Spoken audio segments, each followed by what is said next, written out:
Hello, AOG Wealth Management clients.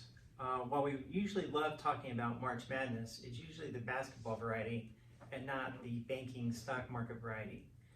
Last year we saw tremendous volatility in stocks. You may remember that we peaked in December of 2021 and had a wild ride throughout 2022.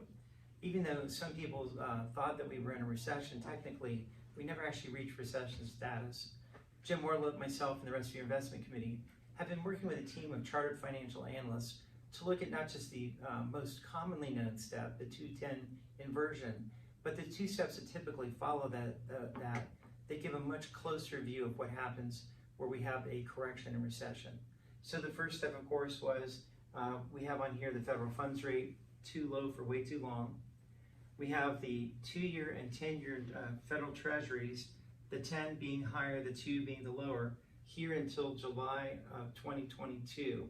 This was the first step in triggering the correction recession. Now, this is most commonly one that's known. It's been correct 10 out of the last 10 times.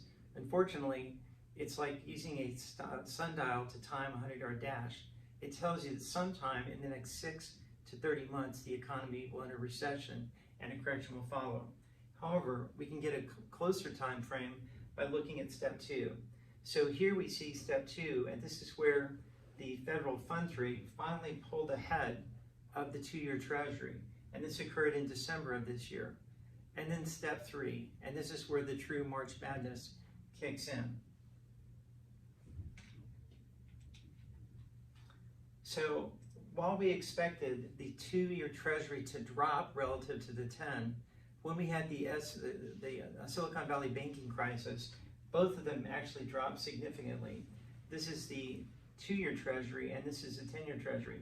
Now, one relative to the other, we actually saw the 2-year drop far more than the 10-year treasury. This actually showed the 10-year treasury up relative to the 2. So this was the third phase that we were looking for, that we believe the recession started a week ago Monday. The correction will follow.